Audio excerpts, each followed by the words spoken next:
Hello friends, welcome to our channel. Cinema ఇండస్ట్రీలో లైంగిక వేధింపుల గురించి కొత్తగా చెప్పాల్సిన పనిలేదు. ఇండస్ట్రీలో కాస్టింగ్ కౌచ్ ఉందని చాలామంది బహిరంగంగానే వెల్లడించారు. తమకు ఎదురైన లైంగిక వేధింపులు, కాస్టింగ్ కౌచ్ల గురించి హీరోయిన్లు, క్యారెక్టర్ ఆర్టిస్టులు పలు సందర్భాల్లో బయటపెట్టడం జరిగింది. సీనియర్ నటి జయలలిత ఇటీవలే తన కెరీర్లో ఎదురైన వేధింపుల గురించి ఓ ఇంటర్వ్యూలో చెప్పడం జరిగింది. ఇండస్ట్రీలో పెద్దవాళ్లుగా ఉన్న వ్యక్తుల చేతుల్లో కొన్నిసార్లు నలిగిపోవాలి వచ్చిందని ఆమె నేరుగా చెప్పడం జరిగింది. సినిమాలో ఆఫర్లు, కమిట్మెంట్ల గురించి బిగ్ బాస్ నటి హిమజ సైతం స్పందించారు. కమిట్మెంట్ ఇస్తేనే ఆఫర్లు వస్తాయనేది ఓ రూమర్ మాత్రమే అని హిమజ తెలిపారు. కమిట్మెంట్ ఇచ్చిన వాళ్లందరికీ ఆఫర్స్ రావడం లేదు. అలాగే అవకాశాలు వచ్చిన వారందరూ కమిట్మెంట్ ఇచ్చినట్టు కాదని హిమజ చెప్పుకొచ్చారు. తాజాగా మరో సీనియర్ హీరోయిన్ తన జీవితంలో ఎదురైన లైంగిక వేధింపుల గురించి చెప్పుకొచ్చారు. 1990ల్లో ఆమెని కూడా టాప్ హీరోయిన్గా ఓ వెలుగు వెలిగారు.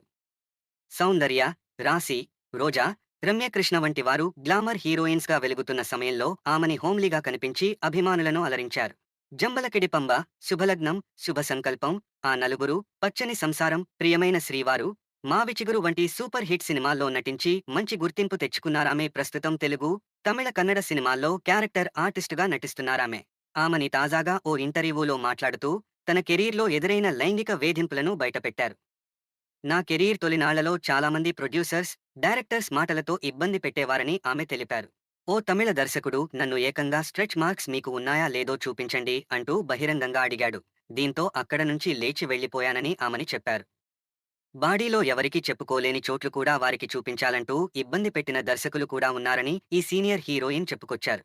పెద్ద ప్రొడక్షన్ సినిమాల్లో నటీనటులతో చాలా బాగా ఉంటారని, అక్కడ ఎలాంటి ఇబ్బందులు ఉండవని, కేవలం సినిమాకి సంబంధించిన ప్రశ్నలు మాత్రమే అడిగేవారని ఆమెని చెప్పుకొచ్చారు. చిన్న సినిమాల విషయంలోనే ఇలాంటివి చోటు చేసుకుంటాయని ఆమెని పేర్కొన్నారు.